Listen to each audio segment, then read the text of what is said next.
Happy Ash Wednesday. Happy day one of the 40 days of this Lenten devotional. Let me start by reminding you that there are services here locally at 7 o'clock in the morning at Lake Forest and then noon at Lake Forest campus, Crossroads campus, Highland Park campus, 7 tonight, a very significant service at the Lake Forest campus. Hope to see you at one of those.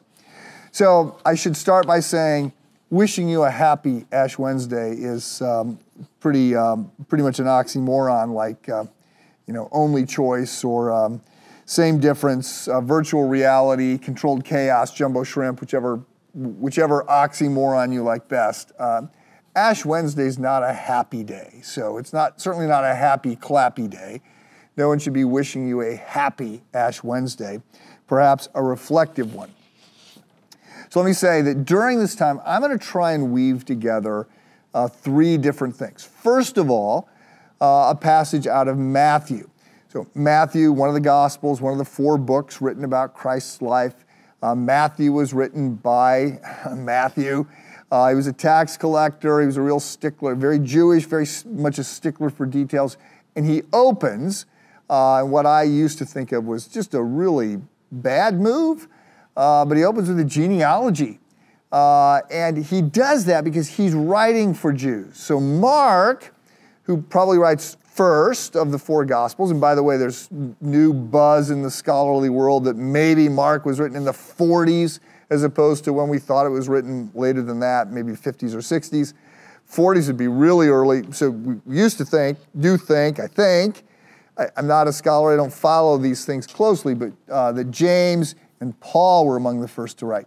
Mark's writing in the 40s. That's getting way back there. And of course, it takes out all time we've already taken out any possibility for corruption, for stories to get out of hand. But Mark writes first. He's sort of open-ended. Luke is going to write for the Gentiles. He frames it to, this Greek guy, Theophilus.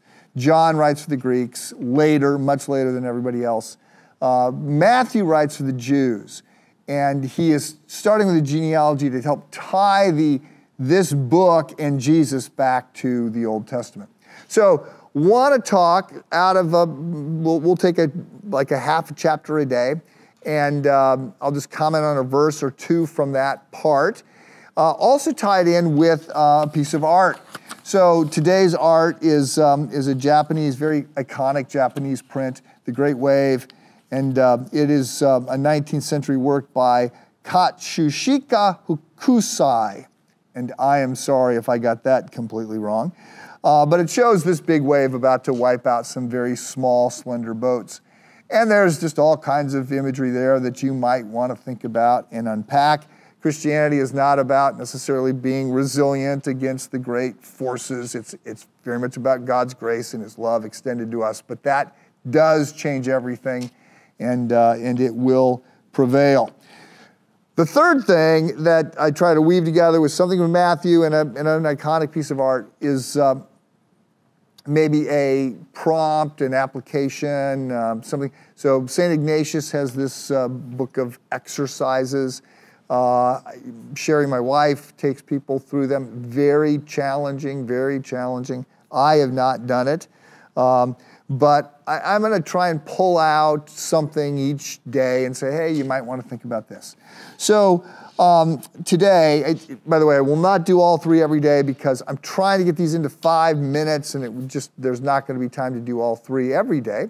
But I will just end today by saying, it's a great day. This is Ash Wednesday. People are perhaps seeing people walking with ashes on their forehead.